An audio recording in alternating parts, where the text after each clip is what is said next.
আশিস বিদ্যার্থী ৬০ বছরে বিয়ের পিঁড়িতে বসলেন। ভারতীয় জাতীয় চলচ্চিত্র পুরস্কারপ্রাপ্ত জনপ্রিয় অভিনেতা আশিস বিদ্যার্থী বৃহস্পতিবার ২৫শে মে ২০২৩ ৬০ বছর বয়সে দ্বিতীয়বারের মতো সাতপাদে বাঁধা পড়লেন কলকাতার মেয়ে রূপালী বড়ুয়ার সাথে। এদিন তাদের ঘনিষ্ঠ বন্ধু বান্ধব ও নিকট আত্মীয়দের নিয়ে ঘরোয়া আয়োজন কলকাতার একটি ক্লাবে বিয়ের আনুষ্ঠানিকতা সম্পন্ন করেন আশিস ও রূপালী। এ প্রসঙ্গে আশিস বিদ্যার্থী নিজে জানান, জীবনের এই পর্যায়ে এসে রূপালীকে বিয়ে করা আমার জন্য এক অদ্ভুত অনুভূতি। আমরা সকালে আইনি বিয়ে সম্পন্ন করেছি, আর সন্ধ্যায় বন্ধু বান্ধবদের সঙ্গে একটা পার্টির ছোটখাটো আয়োজন করেছি। অভিনেতার সঙ্গে পরিচয় ও প্রেমের প্রসঙ্গে রূপালী বলেন, বেশ কিছুদিন আগে আমাদের পরিচয় হয়, তারপর বিয়ের সিদ্ধান্ত নেই। তবে আমরা দুজনই চেয়েছিলাম ঘরোয়া আয়োজনে ছোট পরিসরে বিয়ের আনুষ্ঠানিকতা শেষ করতে। আশিস বিদ্যার্থী খল চরিত্র অভিনয় করছেন ইন্ডিয়ান ইন্ডাস্ট্রিতে।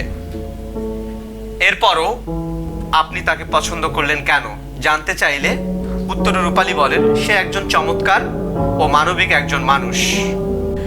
এর আগে কলকাতার জামাই ছিলেন আশিস। অভিনেত্রী গায়িকা রাজশ্রী বড়ুয়াকে বিয়ে করেছিলেন তিনি। শকুন্তলা বড়ুয়ার কন্যা রাজশ্রী, তবে সেই বিয়ে টেকেনি। এবার নতুন করে গাঁটছড়া বাঁধলেন আশিস। বিয়ের পর্ব সেরে উচ্ছ্বাসিত এই জুটি। রূপালীর সঙ্গে প্রেমের কথা গোপন রেখেছিলেন আশিস। বিয়ে করে চমক দিলেন সকলকে। নেতিবাচক চরিত্র পর্দায় ফুটিয়ে তুলতে ওস্তাদ আশিস বিদ্যার্থী। কেমন ভাবে আশিসের প্রেমে পড়লেন সোজাসাপটা উত্তর দিয়ে জানিয়েছেন রূপালী, উনি একজন ভালো মনের মানুষ, ওনার সঙ্গ পাওয়াটাই সৌভাগ্যের। ১৯৮৬ সালে অভিনয়ে সফর শুরু করেন আশিস বিদ্যার্থী। গত ৪ দশকে ৩০০-রও বেশি ছবিতে অভিনয় করেছেন তিনি। কাজ করেছেন ১১টি ভারতীয় ভাষার ছবিতে। দ্রোহকাল ছবির জন্য সেরা পার্শ্ব অভিনেতা হিসেবে জাতীয় চলচ্চিত্র পুরস্কার পেয়েছিলেন প্রথম তিনি।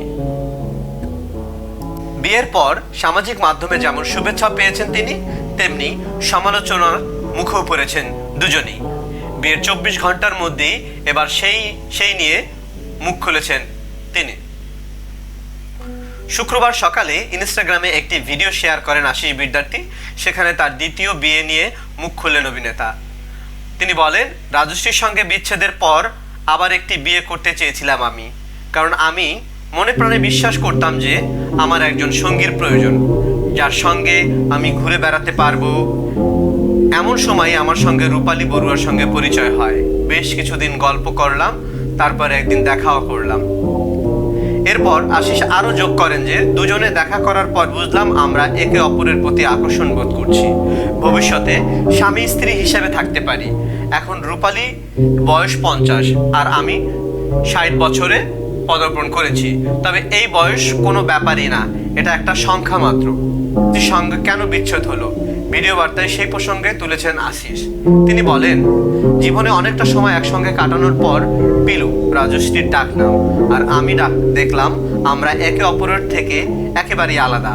আমাদের পছন্দ আলাদা, ধ্যান ধারণা আলাদা। যদিও এরপরও আমরা একসঙ্গে থাকার চেষ্টা করেছিলাম, কিন্তু পরে দেখলাম দুজনে কারো পক্ষেই ভালোভাবে থাকা সম্ভব হচ্ছে না। এরপরে বিবাহ বিচ্ছেদের সিদ্ধান্ত নিলাম আমরা। এরকম আরও নিত্য নতুন খবর পেতে আমাদের চ্যানেলটি সাবস্ক্রাইব, লাইক, শেয়ার, কমেন্ট করে আমাদের পাশে থেকে সহযোগিতা করবেন। ধন্যবাদ।